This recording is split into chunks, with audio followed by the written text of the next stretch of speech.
Welcome to another video, guys. Today I will show you what can Dragonqueen Alextrasza give you and what are the odds of getting those cards. We're going to divide those cards into 5 different categories so you have a better idea of what you can expect. You can download all of the Alex scenarios I'm about to show you from my Discord or from my Facebook page, both of which are linked in the description. If you enjoy the video, a like and a subscribe would be amazing. Now, let's get into it. I think we can all agree that Dragonqueen Alextrasza is an absolutely amazing card with tons of value. It can feel pretty busted at times, but sometimes it can also feel pretty underwhelming. It's definitely huge support for the Highlander archetype, and so far it's working best in Rogue and in Hunter. Mage is also benefiting a lot from Alex, but so far Highlander Mage is not doing too good in the current meta, despite Alex. Regarding her popularity from all of the cards in Standard so far, Alex is in the number 8 spot, taking part in almost 20% of all decks in Standard. If we look at the top cards used in decks only from the cards from Descent of Dragons, then she climbs to number 5. Now let's move down to all of the dragons that Alex can give.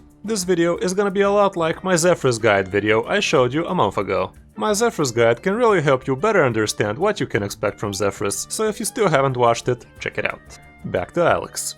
From here you can see that there are a total of 46 dragons that Alex can give. You have probably noticed that most of the time Alex gives legendaries, and here's the reason. There are a total of 15 common dragons in here, 7 rares, 4 epics, and a whopping total of 20 legendary dragons, so almost half of these are legendaries.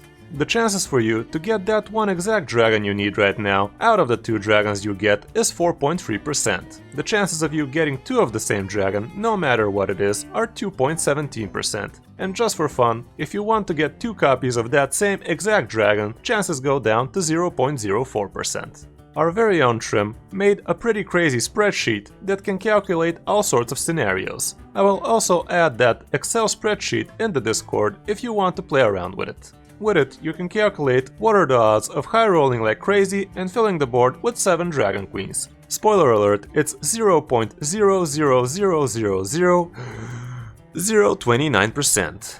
With green, I've marked what are the stats we will mainly be looking at. In light green is the scenario where Alex gives 1 card and 1 Alex, and after that things get pretty crazy. So those are in yellow. If you have any questions about the spreadsheet, ask Trim under the comments or in my Discord, and I'm sure he will do his best to give you an answer. Now let's see what board control and board clear cards you can hope to get from Alex.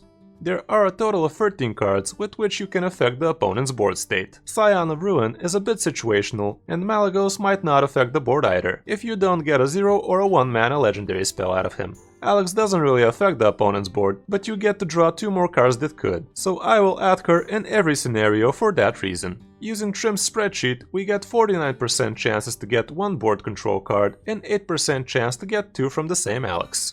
For healing and taunt dragons, we only have 7, including the Alex. I kind of felt there were more, to be honest, and I've had some pretty clutch Nazaris with that mindset, so I guess I was pretty lucky. The odds of you getting a defensive dragon would be 28 for 1 and 2.3% for 2, so if you have something acceptable in your hand that can heal you instead, consider using that, unless the game is pretty much lost and you need to do an all-in Hail Mary with the Alex and hope to get lucky.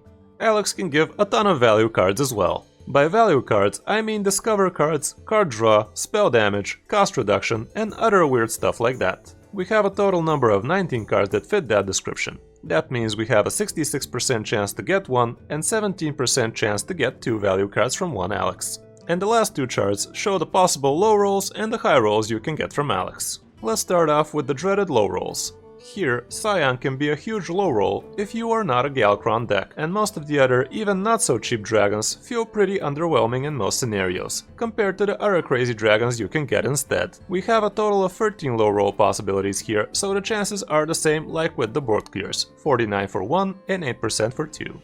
The high roll cards are 13 as well, so results are the same. Crowd Roaster can be pretty high rolly if there is a fat minion on board, so I included him here as well. Same goes for the Twin.